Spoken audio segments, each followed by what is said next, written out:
Live from Fargo and serving you on TV, online, and on the go. This is Valley News Live at noon.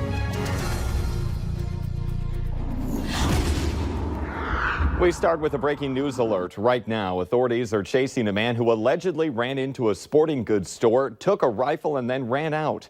Hi, everyone, and thank you for joining us. I'm Jordan Schreier. That call came in just a few minutes ago, around 11:45, to the area around the Outdoorsman store on 13th Avenue South in Fargo.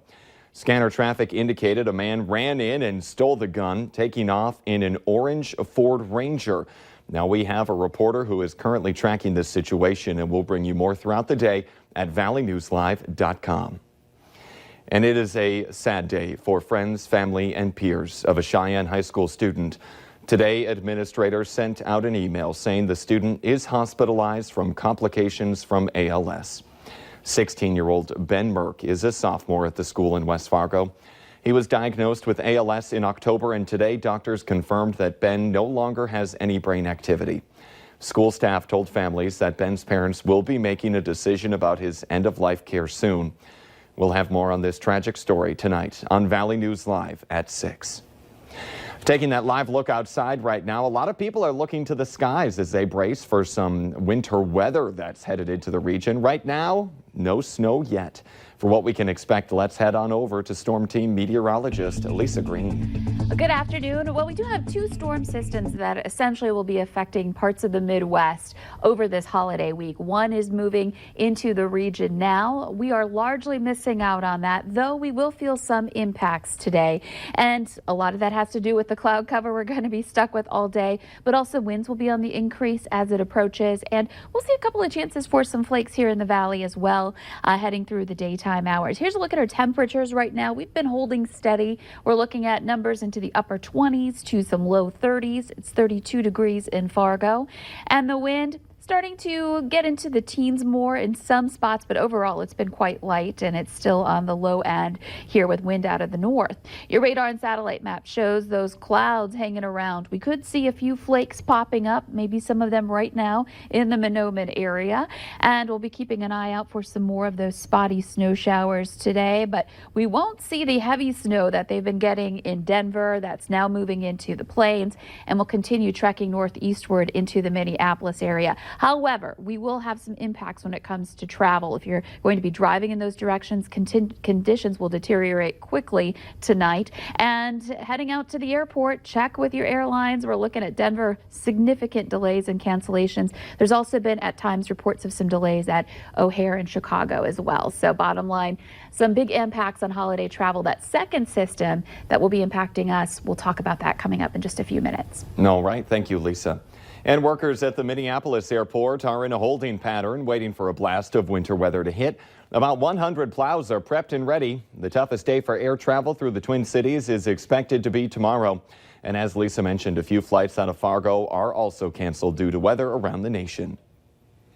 A Minnesota man is recovering from injuries after getting trapped in a hay baler. 56-year-old Glenn Hinnenkamp of Melrose was working on his round hay baler when his hand and arm got caught between the two rollers while it was running.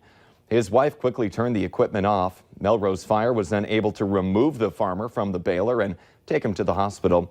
He is expected to survive. We have a sad update on the koala that was saved from an Australian wildfire. The animal has died. This video went viral when it showed the animal struggling and a woman running into the fire to save it. The koala named Ellen Burrow Lewis was then taken to a vet where it had been monitored, but veterinarians said the wounds were not going to improve, so they put the animal down. Lewis was about 14 years old. Thieves carried out a heist at one of the world's oldest museums, making off with jewelry from the 18th century. Kelly Kobiella reports. Inside the Green Vault Museum, one of Europe's oldest, precious gems, intricate gold statues held safe for decades. But this morning, these pieces dating back to the 18th century are now missing. Before dawn on Monday, the thieves caught on camera, the museum's security staff helpless, watching this feed as the two intruders pull out an axe, smashing through display cases, then disappearing in minutes, with diamond brooches, this ornate sword, a string of pearls. All so valuable, officials can't put a price on them. The museum director said the jewels are complete sets handed down over generations. German media calling it the biggest heist since World War II. Police believe a fire at a nearby power station was set deliberately, knocking out streetlights, the thieves going in under the cover of darkness through a palace window. But hot jewels, especially the historical kind, can be very hard to sell. It's very difficult for the thieves to monetize an asset like this. Everybody will be looking out for them. They would be very suspicious of being offered any diamonds of this particular historic cut. This morning, the jewel room is still a crime scene. German investigators are combing it for clues that they hope will lead them to Dresden's priceless treasures and the thieves. Police believe they've already found one of the getaway cars, an Audi that had been set on fire in a nearby parking garage. And some good news from the museum director. She said not all of the pieces from the collection were stolen because some had actually been sewn into the display cases. Kelly Kobiella, NBC News, London. This is the second museum heist in Germany since 2017, where thieves stole a 220-pound gold coin from a museum in Berlin. 4 suspects in that case are currently on trial.